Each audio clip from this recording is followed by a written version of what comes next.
عليكم ورحمة الله وبركاته.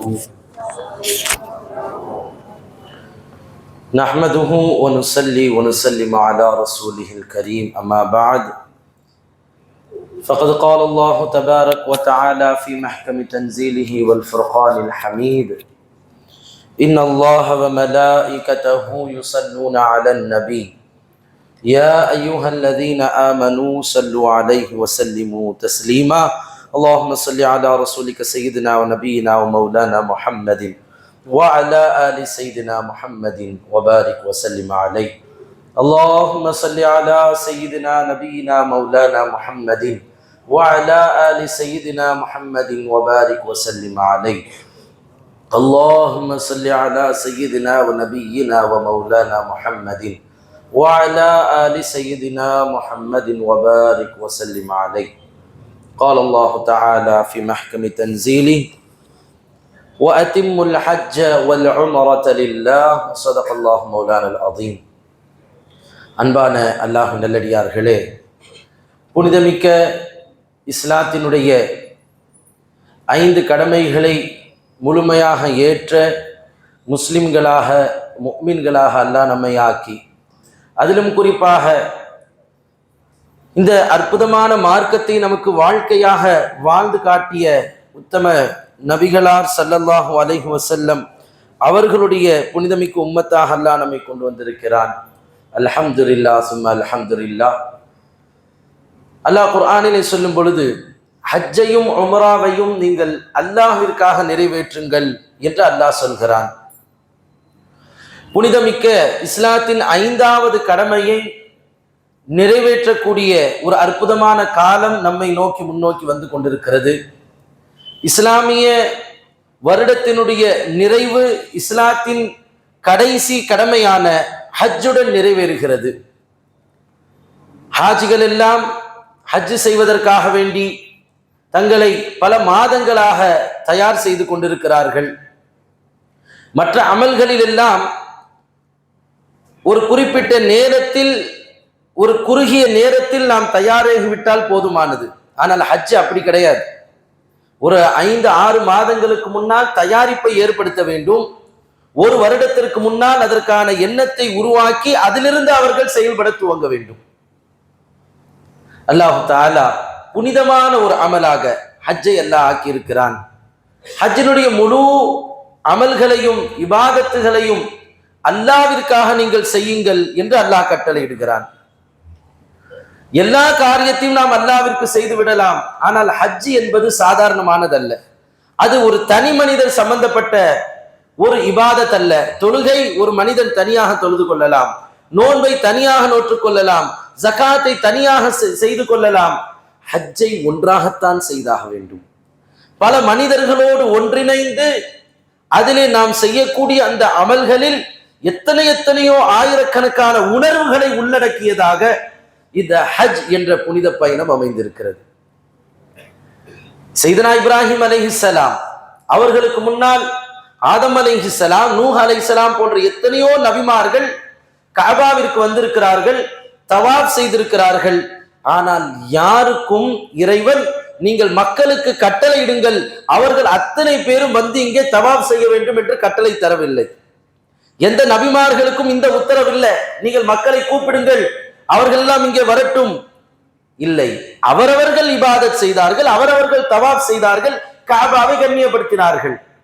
ஆனால் சையதுனா இப்ராஹிம் அலைஹிஸ்ஸலாம் எப்பொழுது இந்த கஅபாவை கட்டினார்களோ, வஇத் யர்ஃபஉ இப்ராஹிமுல் கவாயித மினல் பைத்தி வ இஸ்மாயில், இப்ராஹிம் அலைஹிஸ்ஸலாம் அவர்களும் இஸ்மாயில் அலைஹிஸ்ஸலாம் அவர்களும் கஅபாவினுடைய பைத்துல்லாஹ்வுடைய அடித்தளங்கள் எல்லாம் கட்டி முடித்து நிறைவேற்றிய பிறகு சொன்னார்கள், ரப்பனா தகப்பல் மின்னா இன்னக அன்தஸ் ஸமீஉல் அலீம். யா அல்லாஹ், நாங்கள் செய்த இந்த அமலை நீ ஏற்றுக்கொள். நீ நிச்சயமாக கேட்கக்கூடியவனாக, நாங்கள் சொல்வதை காதால் கேட்பவனாக, எங்களை நீ முழுமையாக அறியக்கூடியவனாக இருக்கிறாய். அல்லாஹ் இப்ராஹிம் அலைஹிஸ்ஸலாம் அவர்களுடைய அந்த அமலை ஏற்றுக்கொண்டான். அடுத்து அல்லாஹ் சொன்னான், இப்ராஹிம் அவர்களே, வஅத்தின் ஃபின்னாஸ், மக்களுக்கு நீங்கள் ஹஜ்ஜை கொண்டு நீங்கள் மக்களுக்கு ஆணை பிறப்பியுங்கள், உத்தரவு விடுங்கள், அத்தனை பேரையும் நீங்கள் அழையுங்கள். இப்ராஹிம் அலைஹிஸ்ஸலாம் சொன்னார்கள், யா அல்லாஹ், யார் இருக்கிறார் இப்பொழுது? நான் மக்களுக்கு அழைத்தால் யாருக்கு அந்த சப்தம் கேட்கும்? யார் காதுல போய் உழுவுறது? யார் எனக்கு பதில் அளித்து யார் இந்த காபாவிற்கு வந்து ஹஜ் செய்யறது? கேட்டார்கள் இப்ராஹிம் அலைஹிஸ்ஸலாம். அல்லாஹ் சொன்னான், யா இப்ராஹிம், மக்களை அழைப்பது உங்கள் வேலை, அதை காதுகளில் கொண்டு போய் சேர்ப்பது என் வேலை என்றான் அல்லாஹ். அல்லாஹ்விற்காக வேண்டி ஒவ்வொரு நாளும் முஅத்தின் அழைக்கிறாரே, அவர்கள் அழைத்தவுடன் நாம் அல்லாஹ்விற்காக பதில் அளித்து வருகிறோமே, நம் காதுகளுக்கு யார் கொண்டு வந்து சேர்க்கிறார்? அல்லாஹ் அந்த அழைப்பை சேர்ப்பதனால் நாம் தொழ வருகிறோம். எத்தனையோ பேருக்கு அல்லாஹ் அந்த அழைப்பை கொடுப்பதில்லை, மஹ்ரூம்களாக இருக்கிறார்கள், தொழ வராமல் இருக்கிறார்கள். தொழ வரக்கூடியவர்களுக்கு எவ்வளவு பெரிய பாக்கியம்! முஅத்தினுடைய அந்த சப்தத்தை அல்லாஹ் நமக்கு கொண்டு வந்து சேர்க்கிறார். அதே போல் இப்ராஹிம் அலைஹிஸ்ஸலாமிடம் சொன்னான், உங்களுடைய வேலை மக்களை கூப்பிடுவது. அவங்க கட்டி முடிச்சு மக்களை கூடும்போது அங்க எத்தனை பேர் இருந்தாங்க? யாருமே கிடையாது.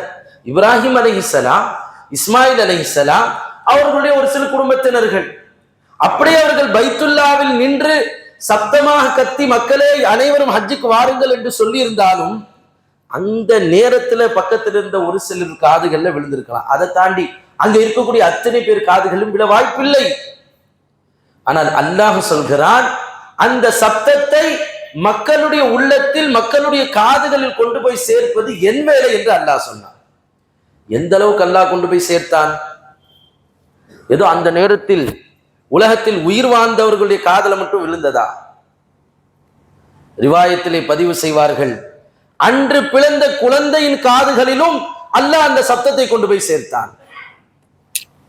அது மட்டுமல்ல, பிறக்காத மனிதர்கள் யாருடைய ரூஹுகள் எல்லாம், உயிர்கள் எல்லாம், உயிர்களின் உலகம் என்று சொல்லக்கூடிய ஆலமுல் அர்வாஹில இருந்ததோ அத்தனை உயிர்களுடைய காதுகளிலும் இப்ராஹிம் அலைஹிஸ்ஸலாம் ஹஜ்ஜுக்காக அழைத்த அழைப்பு விழுந்தது. அதிலே யார் லப்பைக் என்று சொன்னார்களோ, யார் ரப்பே ஆஜராகிவிட்டேன் என்று சொன்னார்களோ, அவர்களுக்கு அல்லாஹ் ஹஜ்ஜை நசீபாக்குகிறான். ஒரு முறை லப்பைக் சொன்னால் ஒரு முறை ஹஜ் நசீபாகிறது, 2 முறை லப்பைக் என்று சொன்னால் 2 முறை நசீபாகிறது, 3 முறை, பல முறை, எத்தனை முறை இந்த அழைப்பை கேட்டு அந்த உயிர்கள், உயிரோடு இருக்கக்கூடிய மனிதர்கள் எல்லாம் பதில் சொன்னார்களோ அத்தனை முறை ஹஜ்ஜுக்கான அந்த நசீப், அந்த அரும் பெரும் பாக்கியம் மனிதர்களுக்கு, முஃமின்களுக்கு கிடைக்கிறது. அல்லாஹு தஆலா நம்மையும் அந்த பதிலளித்தவர்களுடைய கூட்டத்தில் சேர்த்தருள்வானாக. பலமுறை லப்பைக் சொன்னவர்களாக நம்மை ஆக்குவானாக. பலமுறை ஹஜ் உம்ரா செய்யும் பாக்கியத்தை அல்லாஹ் தருவானாக. ஹஜ் என்பது சாதாரணமான காரியம் அல்ல. கோடீஸ்வரர்கள், லட்சாதிபதிகள் அத்தனை பேருக்கும் உள்ள பர்மிட் கிடைச்சிருமா? நிச்சயம் கிடைக்காது. கோடி கோடியாக வைத்திருப்பவர்கள் தானே போக முடியும். பிரைவேட்ல போனா 7 லட்சம், 8 லட்சம், 10 லட்சம். ஹஜ் கமிட்டியில போனா அதுவே ஒரு சில 3-4 லட்சங்களுக்கு மேல் ஆகிறது. அங்க போய் எவ்வளவு செலவு! இதை ஒரு ஏழையால் செய்ய முடியாது என்று நம்மால் நினைக்க முடியாது. மற்ற எந்த இடத்திற்கு டிராவலுக்கு போனாலும் கையில காசு வேணும். ஆனால் அல்லாஹ்வுடைய புனித இடத்திற்கு நாம் போய் ஹஜ் உம்ரா செய்வதற்கு காசு பணம் தேவையில்லை, இறைவனுடைய அழைப்பு நமக்கு தேவை. ஒரு வீட்டிற்கு விருந்தாளி நம்மை அழைத்தால் தான் நாம் போக முடியும். லண்டன்ல இருக்கக்கூடிய ஒரு மனிதர் இங்க இருக்கக்கூடிய தன்னுடைய ஏழையான சொந்தக்காரரை தன்னுடைய வீட்டிற்கு அழைக்க வேண்டும் என்று நினைக்கிறார். அவர் என்ன இருக்கணும்? அந்த ஏழைகிட்ட பாஸ்போர்ட் இருக்கணுமா? விசா இருக்கணுமா? டூ அண்ட் ஃப்ரோ எக்ஸ்பென்ஸ் இருக்கணுமா? அங்க போய் செலவு பண்ணதுக்கான செலவு இருக்கணுமா? எதுவும் இருக்க தேவையில்லை. லண்டனில் இருக்கக்கூடிய அவர் அழைக்க வேண்டும் என்று நினைத்தால் போதுமானது. 10 நாள்ல ஃபாஸ்டா எமர்ஜென்சி பாஸ்போர்ட்டை அவர் எடுத்து தருவார். விசாவை அவர் எங்கிருந்தாலும் எத்தனை டிராவல் ஏஜென்சி பிடித்து யாரிடம் எவ்வளவு கொடுக்க வேண்டுமோ கொடுத்து அவர் அதை சரி செய்வார். ட்ரெஸ்ஸே இல்லையப்பா, எத்தனை ட்ரெஸ் வேணுமோ நான் வாங்கி தரேன் கொடுத்துடுவார். அவரை இங்கிருந்து கிளப்பி அழைத்து கொண்டு சென்று கண்ணியப்படுத்தி அவரை திரும்ப அனுப்புவது யார் அவரை கூப்பிட வேண்டும் என்று நினைத்தாரோ அவருடைய வேலை. அதுபோல் அல்லாஹு தஆலா தன்னுடைய புனிதமிக்க இல்லத்திற்கு விருந்தாளிகளாக யாரையெல்லாம் அழைக்க வேண்டும் என்று நினைக்கிறானோ அவர்களிடம் எதுவுமே இருக்க வேண்டியதில்லை. அல்லாஹ் அழைத்து விட்டால், அல்லாஹ் நாடு விட்டால் உடனடியாக அவர் ஹஜ்ஜுக்கு செல்லக்கூடிய ஹாஜியாக மாறிவிடுகிறார். இது அல்லாஹ்வுடைய அழைப்பின் பேரில் நிகழக்கூடிய அற்புதமான கடமை. அதனால் இதில் ஏழை பணக்காரர் என்ற வித்தியாசம் கிடையாது. காசு உள்ளவர் காசு இல்லாதவர் என்ற பாகுபாடு கிடையாது. எத்தனையோ கோடீஸ்வரர்களை அல்லாஹு தாலா தன்னுடைய இறை இல்லத்திற்கு வராமல் தடுத்து வைத்திருக்கிறான். எத்தனையோ ஏழைகள் எல்லாம் பலமுறை தன் வாழ்க்கையில் உம்ரா செய்து இறைவனுடைய ஆலயத்தை காணும் பாக்கியத்தை அல்லாஹ் தந்திருக்கிறான். இது பாக்கியத்தினால் ஏற்படக்கூடியதை தவிர பணம் காசினால் ஏற்படக்கூடியதல்ல. அத்தகைய அற்புதமான ஒரு ஹஜ்ஜிற்கு ஹாஜிகள் எல்லாம் தயாராகி கொண்டிருக்கக்கூடிய நேரம், ஹாஜிகளை நாம் வழியனுப்ப காத்து கொண்டிருக்கிறோம். அவர்களிடம் துஆ செய்யும்படி நாம் சொல்வதற்கு காத்து கொண்டிருக்கிறோம். ஹாஜிகளுடைய துஆவை பெற நாம் காத்து கொண்டிருக்கிறோம். நம்மிலிருந்து யாரெல்லாம் ஹஜ்ஜுக்கு செல்கிறார்களோ அவர்கள் புனிதமானவர்கள். அவர்களை அல்லாஹ் புனிதப்படுத்துவதற்காக தன் இறை இல்லத்திற்கு அழைத்திருக்கிறான். அவர்கள் அங்கிருந்து திரும்பி வரும் பொழுது அன்று பிறந்த பாலகன்களாக, பாவமற்ற பரிசுத்த ஜீவன்களாக இந்த உலகத்திற்கு மறுபடியும் வர இருக்கிறார்கள். அவர்களை கண்ணியப்படுத்துவது, அவர்களை நாம் அழகிய முறையில் வழி அனுப்புவது, இது ஒரு முஃமினுடைய அற்புதமான பண்பாகவும் அவரும் ஹஜ்ஜை ஆசைப்படுகிறார் என்பதனுடைய ஒரு விதமான வெளிப்பாடாகவும் அது இருக்கிறது. ஹஜ்ஜிலே எப்படி இருக்க வேண்டும்? ஃபமன் ஃபரத ஃபீஹின்னல் ஹஜ் ஃபலா ரஃபஸ வலா ஃபுசூக வலா ஜிதால ஃபில் ஹஜ். அல்லாஹ் குர்ஆனிலே சொல்வான், எந்த ஒருவர் ஹஜ்ஜுக்காக இஹ்ராம் கட்டி விட்டாரோ அவர் தன் மனைவியோடு சேரக்கூடாது, பாவங்களை செய்யக்கூடாது, கெட்ட பேச்சுக்களை பேசக்கூடாது, தனக்கு மத்தியிலே சண்டை சச்சரவை அவர் ஏற்படுத்திக் கொள்ளக்கூடாது. இந்த அத்தனை விட்டும் அவர் தன்னை பாதுகாத்துக் கொள்ள வேண்டும் என்று அல்லாஹ் குர்ஆனிலே சொல்கிறான். கெட்ட பேச்சுக்களை பேசுவது இது இன்னைக்கு நம்மள நிறைய இருக்குது. ஒரு ஹாஜியாக செல்லக்கூடியவர் தன்னுடைய கோபத்தை எல்லாம் கட்டுப்படுத்தி தன்னுடைய பேச்சை நளினமாக ஆக்கிக் கொள்ள வேண்டும். ஃபுசூக் என்று சொல்வதற்கு இமாம்கள் விளக்கம் சொல்வார்கள், தன் பேச்சை நல்லதாக ஆக்குவது, இனிமையாக ஆக்குவது, நளினமாக ஆக்குவது, கேட்பவர்களுக்கு இன்பம் தரக்கூடிய சொற்களாக தன்னுடைய நாவிலிருந்து வெளிவரக்கூடிய அந்த சொற்களை அமைத்துக் கொள்வது, மேலும் அடுத்தவர்களுக்கு அன்பு கலந்த இதயத்தோடு விருந்தளிப்பது, இது ஃபுசூக்கினுடைய அர்த்தமாக இருக்கிறது. இன்னும் சில உலமாக்கள் விளக்கம் சொல்லும் பொழுது, நளினமான பேச்சுக்களை பேசுவது பிறருக்கு துன்பம் தராமல் இருப்பது என்பது மட்டுமல்ல, பிறர் தரக்கூடிய கஷ்டத்தையும் சிரமத்தையும் ஏற்றுக்கொண்டு மறுபடியும் அன்பை அதற்கு பகரமாக பரிமாறிக்கொள்வது. ஏன்னா ஹஜ் என்பது ஒருத்தருடைய அமல் இல்லையே, அத்தனை பேரும் சேர்ந்து புனிதமிக்க இறைவனுடைய இல்லத்தில் லட்சக்கணக்கான நபர்கள் ஒன்று கூடும் பொழுது ஏற்படக்கூடிய எல்லா சிரமங்களையும் சகிப்பதுதான் ஹஜ். பெருமானார் ஸல்லல்லாஹு அலைஹி வஸல்லம் அவர்கள் அம்ர் இப்னு ஆஸ் ரலியல்லாஹு அன்ஹு அவர்களிடத்தில் சொல்கிறார்கள், அலம் தஅலம் அன்னல் இஸ்லாம யஹ்திமு மா கப்லஹு. அம்ர் இப்னு ஆஸ் அவர்களே, ஒரு மனிதன் முஸ்லிம் ஆகிவிட்டால் அவன் முன் செய்த பாவங்கள் எல்லாம் மன்னிக்கப்பட்டு விடும் என்று உங்களுக்கு தெரியாதா? வ அன்னல் ஹிஜ்ரத யஹ்திமு மா கப்லஹு. ஒரு மனிதர் ஹிஜ்ரத் செய்து அல்லாஹ்விற்காக ஒரு பாதையில் புறப்பட்டு சென்றார், அந்த ஹிஜ்ரத்தின் காரணத்தினால் அவர் முன் செய்த பாவங்கள் மன்னிக்கப்பட்டு விடும் என்று உங்களுக்கு தெரியாதா? வ அன்னல் ஹஜ்ஜ, அதே போல் ஒரு மனிதன் அல்லாஹ்விற்காக வேண்டிய ஹஜ் செய்வது யஹ்திமு மா கப்லஹு, முன் செய்த எல்லா பாவங்களையும் மன்னித்து விடும் என்று உங்களுக்கு தெரியாதா என்று கேட்டார்கள். பெருமானார் ஸல்லல்லாஹு அலைஹி வஸல்லம், எல்லா பாவங்களையும் ஹஜ் மன்னித்து விடும். ஆனால் பெருமானார் ஸல்லல்லாஹு அலைஹி வஸல்லம் அவர்கள் அரஃபாவுடைய மைதானத்தில் நிற்கிறார்கள், அல்லாஹ்விடத்தில் துஆ செய்கிறார்கள், யா அல்லாஹ் எங்களுடைய எல்லா பாவங்களையும் மன்னித்து விடு, என் உம்மத்தின் அத்தனை பேருடைய பாவங்களை மன்னித்து விடு என்று லட்சக்கணக்கான சஹாபாக்களோடு என்று கேட்கிறார்கள்.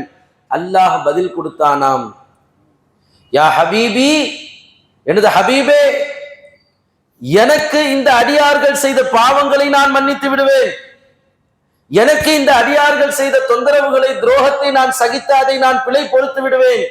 ஆனால் அடியார்களுக்கு, என்னுடைய இறை அடியார்களுக்கு இவர்கள் தவறுகள் செய்திருந்தால், இவர்கள் அநீதி செய்திருந்தால், இவர்கள் மாறு செய்திருந்தால், இவர்கள் நோவினை தந்திருந்தால், அந்த அடியார் மன்னிக்காதவரை அந்த பாவங்கள் மன்னிக்கப்படாது, வாய்ப்பில்லை.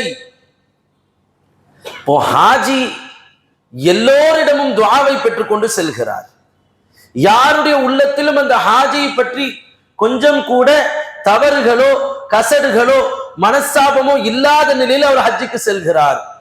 அதனால் நாம் ஹாஜிகளிடமிருந்து நமக்கு ஏதேனும் தொந்தரவு ஏற்பட்டிருந்தால் நாம் பெருந்தன்மையோடு அதை மன்னித்து விட வேண்டும்.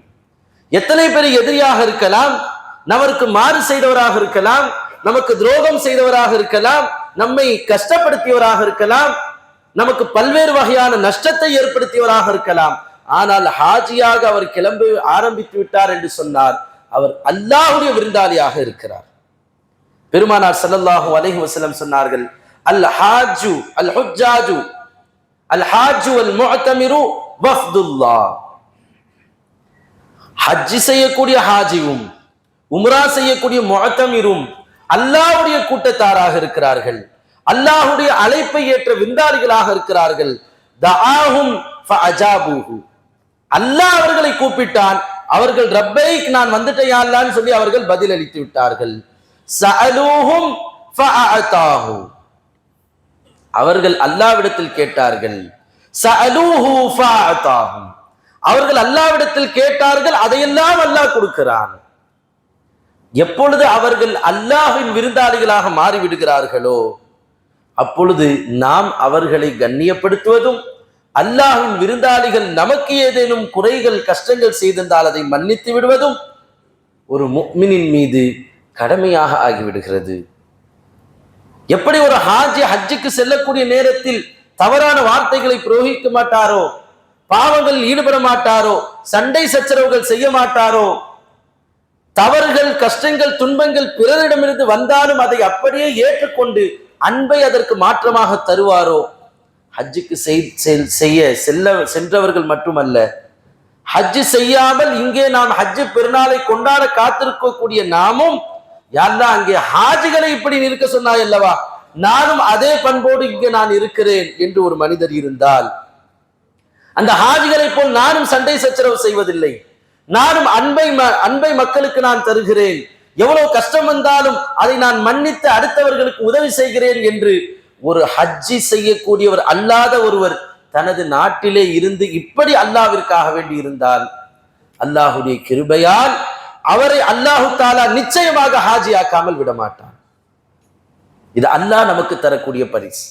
இறை அடியார்களை நீங்கள் மன்னித்தீர்கள் அல்லவா, இறைவனுடைய அடியார்களுடைய கஷ்டத்தை நீங்கள் சகித்தீர்கள் அல்லவா, அதற்கு பகரமாக இறைவன் அவனுடைய விருந்தாளியாக உங்களை ஆக்குகிறான். அல்லாஹ் அத்தகைய விருந்தாளிகளாக, அத்தகைய அவனுடைய அழைப்பை ஏற்கக்கூடியவர்களாக அல்லாஹ் நம்மை ஆக்கியல் புரிவானாக. ஹஜ் செய்யக்கூடிய ஹாஜிகள் அல்லாஹ்விற்காக வேண்டி அவனது இறை இல்லத்திற்கு செல்கிறார்கள். அங்கே நடைபெறக்கூடிய ஒவ்வொரு செயல்பாடுகளும் புனிதமானது.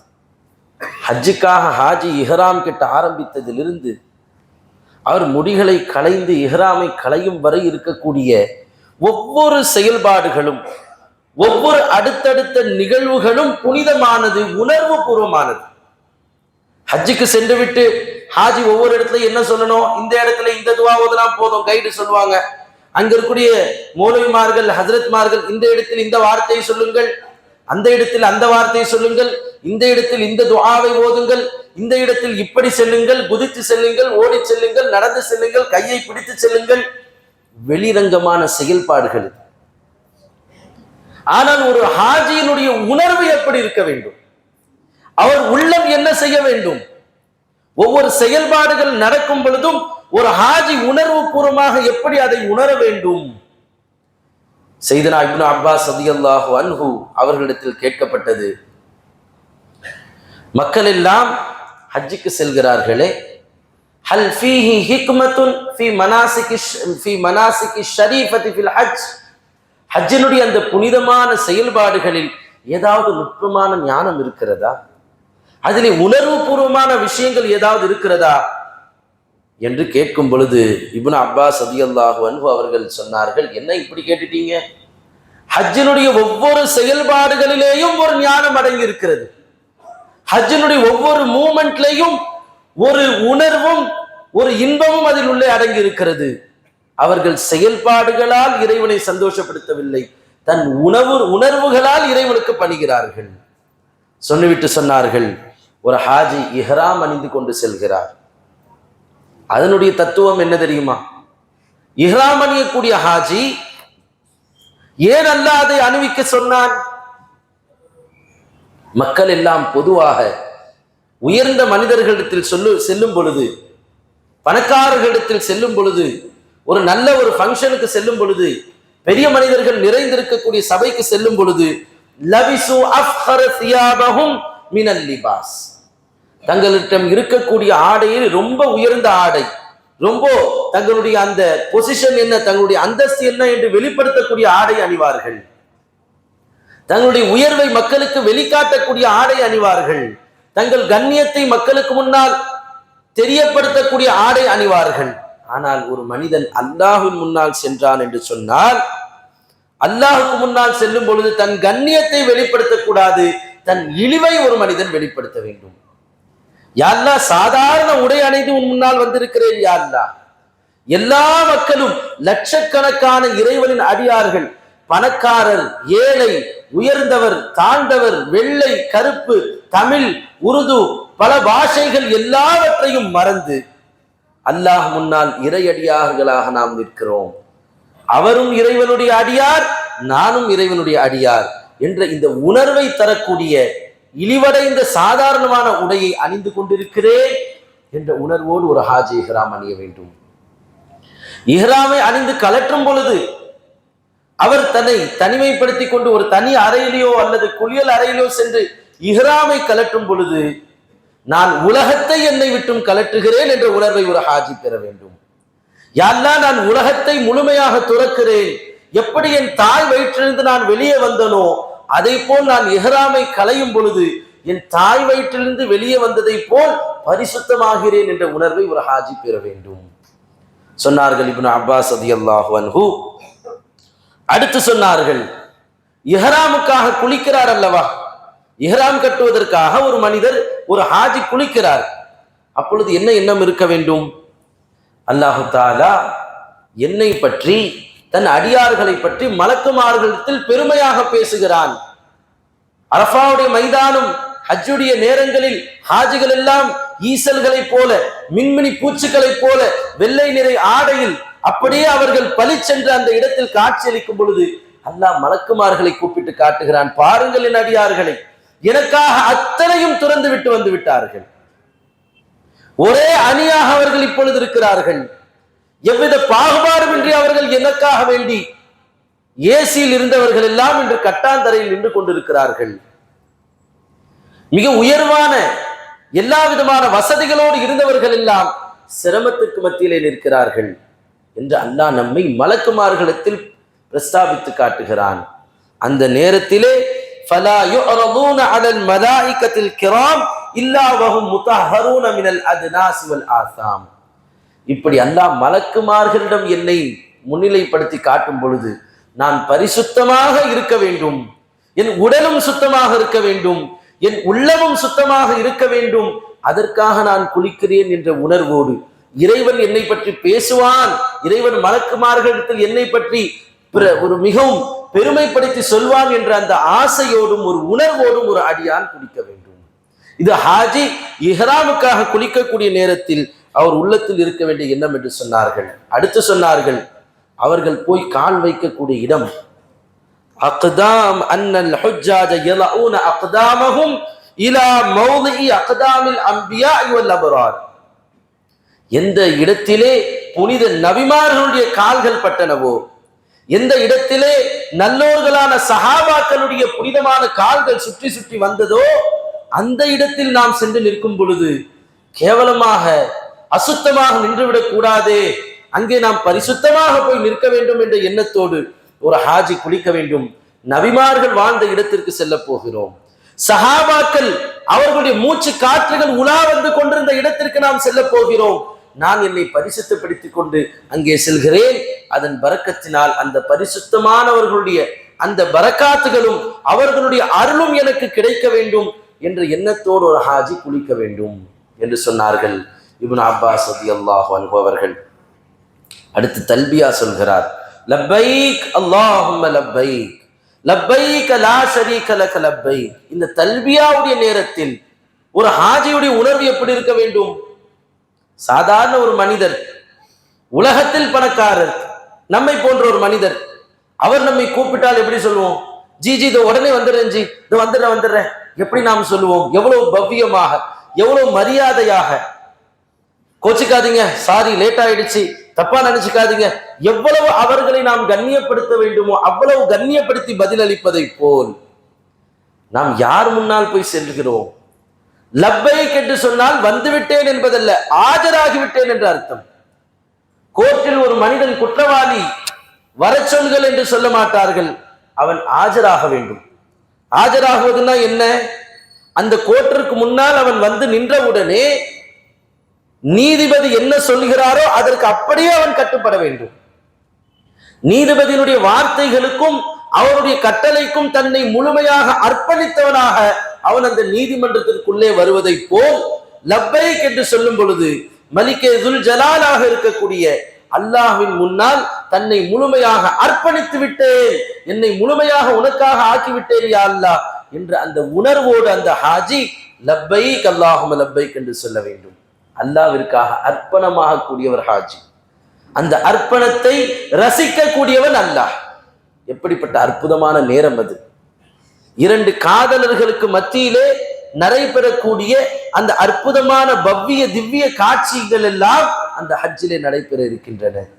ஹாஜி அவர்கள் தல்பியா சொல்லும் பொழுது தன்னை அல்லாஹ்விற்கு முழுமையாக அர்ப்பணிக்கும் உணர்வோடு லப்பைக் சொல்ல வேண்டும் என்று இப்னு அப்பாஸ் ரலியல்லாஹு அன்ஹு அவர்கள் சொல்கிறார்கள். இதை கேட்டவுடன் அல்லாஹ் என்ன சொல்கிறான்? அதையும் அவர்கள் சொல்கிறார்கள், ஹா அன தான இலைக், நான் இதோ இருக்கிறேன் அடியானே, என்னை பார்த்தா நீ லப்பைக் என்று சொன்னாய், தோ நான் வந்து விட்டேன், உன் பாவங்களை மன்னிக்க நான் வந்து விட்டேன், உன்னுடைய பிழைகளை பொறுக்க நான் வந்து விட்டேன், நான் எங்கேயும் இல்லை இருக்கவில்லை.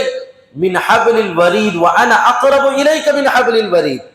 அடியானே, உன்னுடைய நாடி நரம்பு, உயிர் நரம்பிற்கு சமீபமாக நான் இருக்கிறேன், நீ எதை கேட்டாலும் தருவதற்கு தோ நான் வந்து விட்டேன் என்று அல்லாஹ்வும் சொல்கிறான். நாம் லப்பைக் என்று சொன்னால் அரசருக்கே உரிய பாணியில் என்ன வேண்டும் கேள், அப்படி சொல்லவில்லை அல்லாஹ்.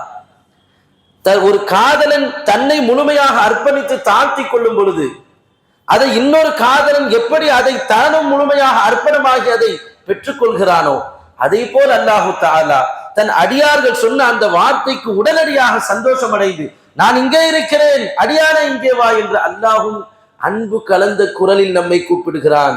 ஹாஜிகளுக்கு எவ்வளவு பெரிய பாக்கியம்! ஒரு லப்பைக் என்ற வார்த்தைக்கு அல்லாஹ் அவ்வளவு அன்பையும் பாசத்தையும் நேசத்தையும் வெளிப்படுத்துகிறான். நான் உனக்கு சமீபமாக இருக்கிறேன் என்று அல்லாஹு தஆலா திருமறையில் சொன்ன வசனத்தை அல்லாஹ் ஹாஜிகளுக்கு சொல்கிறான். இந்த உணர்வை ஹாஜிகள் பெற்றுக்கொள்ள வேண்டும். மஷ்அருல் ஹராமிற்கு வருகிறார்கள், முஸ்தலிஃபாவில் கல் எடுக்கிறார்கள். கல்லை எடுக்கும் பொழுது என்ன செய்ய வேண்டும்? சையதி ஹமல்து ذுனூப வல் அவ்ஸார், என்னுடைய எஜமானனே, என்னுடைய பாவத்தையும் தீங்குகளையும் என் கைகளில் எடுத்து விட்டேன். அந்த கற்கள் என்பது சாதாரண கற்கள் அல்ல. நான் என் வாழ்நாளில் செய்த தவறுகள், குற்றங்கள், உனக்கு செய்த துரோகங்கள், கொடூரங்கள், பாவங்கள் அத்தனையும் என் கைகளில் இருக்கின்றன. இப்பொழுது நான் வகத் ரமைதுஹா ஃபீ தாஅத்திக, எந்த ஷைத்தான் என்னை வழிகெடுத்தானோ அது வெறும் கல்லல்ல, அந்த ஷைத்தானை நோக்கி என் பாவங்களை திருப்பி நான் அடிக்கிறேன். உன்னுடைய கட்டுப்பாட்டில் உனக்கு இபாதத் செய்வதில் நான் என்னை அர்ப்பணித்துக் கொள்கிறேன் என்று நான் மறுபடியும் நான் உறுதி செய்கிறேன் யா அல்லாஹ் என்று அந்த உணர்வோடு கற்களை எடுக்க வேண்டும், ஷைத்தானுக்கு கல்லடிக்க வேண்டும். அரஃபாவில் சென்று நிற்கக்கூடிய நேரத்தில் தலையெல்லாம் திறந்த நிலையில் அல்லாஹ் முன்னால் நிற்கும் பொழுது என்ன நினைக்க வேண்டும்? யா அல்லாஹ், இதே போல்தானே நாளை மறுமை நாளில் நிற்போம். ஹஃபாத்தன் உராத்தன், எந்த விதமான செருப்பில்லாமல், உடல் எந்த ஆடையும் இல்லாமல், நாங்கள் மக்ஷூஃபிர் ரஅஸ், தலைகள் எல்லாம் திறந்த நிலையில் உன் முன்னால் நாங்கள் நிற்போமே. அந்த கைசேதமான இழிவான நிலையில், கைகளை கடித்துக் கொண்டு அழக்கூடிய நிலையில் நாங்கள் நிற்போமே யா அல்லாஹ், அந்த நிலை எங்களுக்கு ஏற்படக்கூடாது. அதற்கு பகரமாக இங்கே நாங்கள் நின்று விட்டோம், அதனால் எங்களை நீ மன்னித்து விடு. நாளை மறுமையில் எங்களை இது போன்ற மைதானத்தில் நிற்க வைக்கும் பொழுது உன் நிழலில் நிற்க வை யா அல்லாஹ் என்ற துஆவோடும் உணர்வோடும் அந்த அரஃபாவில் நிற்க வேண்டும். தவாஃபை செய்யக்கூடிய நேரத்தில் சையதி அந்த மக்சூத், யா அல்லாஹ் நீதான் என்னுடைய நோக்கம், வஅன்த மஅபூத் நீதான் என்னுடைய ரப்பாக இருக்கிறாய், நீதான் எனக்கு வணக்கத்திற்கு தகுதியானவனாக இருக்கிறாய், வஅன்த மஷ்ஹூத் நீதான் எல்லா சிருஷ்டிகளிலும் பிரசன்னமானவனாக இருக்கிறாய். இப்படிப்பட்ட சங்கையான உன் முன்னால் பாவியான உன் அடியான் உன்னை சுற்றி சுற்றி வருகிறேன், நீ என்னை மன்னிக்கும் வரை நான் உன்னை சுற்றி கொண்டே இருப்பதை விடமாட்டேன். ஒரு ரிவாயத் வருகிறது, அலி நாயகம் அவர்கள் ஒருமுறை ஃபாத்திமா ரலியல்லாஹு அன்ஹா அவர்கள் மீது கோபித்துக் கொண்டார்கள். நீங்கள் மன்னிக்கும் வரை நான் விடமாட்டேன் என்று அவர்களை சும்மா சுற்றி வந்தார்கள். ஒரு அடியான் இன்னொரு அடியானுக்கு ஏதாவது குற்றம் செய்து விட்டாலே அவர்கள் மன்னிக்கும் வரை விடமாட்டார்கள் என்று சொன்னார். அல்லாவை நாம் எத்தனை முறை வருத்தப்படுத்தியிருக்கிறோம், மாறு செய்திருக்கிறோம். ஒரு ஹாஜி இந்த அத்தனை உணர்வுகளோடு அந்த தவாஃபை செய்ய வேண்டும். முடிகளை இறக்கும் பொழுதும் குர்பானியை கொடுக்கும் பொழுதும் அல்லாஹ் இதனுடைய ஒவ்வொரு ரோமத்திற்கும் எனக்கு நன்மை தருவேன் என்று சொன்னானே, யா அல்லாஹ் அந்த நன்மை எனக்கு தருவாயாக. முஹல்லிகீன ரூஸக்கும் வ முகஸ்ஸிரீன லா தகாஃபூன் என்று அல்லாஹ் சொல்கிறான். ஹாஜிகள் எல்லாம் ஹஜ்ஜுடைய கிரியைகளை முடித்துவிட்டு தலை மொட்டையடித்தவர்களாக, சிலர் தலையை கத்தரித்தவர்களாக வருவார்களே, லா தகாஃபூன் இவ்வளவு அமல்களை செய்து விட்ட பிறகு ஹாஜிகள் யாருக்கும் பயப்பட வேண்டியதில்லை, அல்லாஹ்வாகிய நான் அவர்களுக்கு போதுமானவனாக இருக்கிறேன், அவர்கள் என்னை பயந்தால் மட்டுமே போதும். அவர்கள் வாழ்க்கையில் எடுத்து வைக்கக்கூடிய ஒவ்வொரு அடியும் வெற்றிக்கான அடிதான் என்பதை அல்லாஹ் சொல்வதாக ஒரு ஹாஜி உணர வேண்டும். இதை அத்தனையும் செய்தனா இப்னு அப்பாஸ் ரலியல்லாஹு அன்ஹு அவர்கள் இந்த கேள்வி கேட்டவர்களுக்கு விளக்கமாக சொன்னார்கள். எனவே ஹாஜிகள் இந்த உணர்வை ஒவ்வொரு இடத்திலேயும் பெற வேண்டும். அல்லாஹ் எல்லா ஹாஜிகளுடைய ஹஜ்ஜை மக்பூலாக மப்ரூராக ஆக்கி அருள் புரிவானாக. அந்த ஹாஜிகளுடைய ஹஜ்ஜை மிக லேசானதாக ஆக்குவானாக. அவர்களுக்கு எந்த சிரமமும் இல்லாமல் மிக அற்புதமான முறையில் அவர்கள் நினைத்ததை விட மிக சிறப்பாக அல்லாஹ் அவர்களை ஹஜ் செய்ய வைப்பானாக. அல்லாஹு தாலா ஆஃபியத் சலாமத்தோடு மறுபடியும் இந்த தாயகத்திற்கு அல்லாஹு தாலா கொண்டு வருவானாக. நமக்கும் நம்முடைய சந்ததிகளுக்கும் பலமுறை ஹஜ் செய்வதற்கும் உம்ரா செய்வதற்கும் நசீபை தருவானாக. அல்லாஹு தாலாவிடம் இந்த துஆவோடு இந்த என்னுடைய உரையை நிறைவு செய்கிறேன். இன்ஷா அல்லாஹ் துஆவிற்கு முன்னால், சுன்னத் தொழுகைக்கு பிறகு கடைசி துஆவிற்கு முன்னால் நம்முடைய முஹல்லாவிலிருந்து இந்த வருடம் ஹஜ்ஜுக்காக செல்லக்கூடிய ஹாஜிகளை கண்ணியப்படுத்தக்கூடிய நிகழ்வு நடைபெற இருக்கிறது. எனவே ஜமாத்தார்கள் அத்தனை பேரும் இவ்வளவு சிறப்புகளை பெற இருக்கக்கூடிய, இவ்வளவு இறைவனுடைய நற்பாக்கியங்களை அள்ளி பருக இருக்கக்கூடிய அந்த ஹாஜிகளை கண்ணியப்படுத்தி முசாஃபஹா செய்து அந்த நிகழ்வில் முழுமையாக கலந்து கொள்ள வேண்டும் என்று உங்களை அன்போடு கேட்டுக்கொள்கிறேன். வ ஆகிரு தஅவானா அல்ஹம்துலில்லாஹி ரப்பில் ஆலமீன். அஸ்ஸலாமு அலைக்கும் வரஹ்மத்துல்லாஹி வபரகாத்துஹு.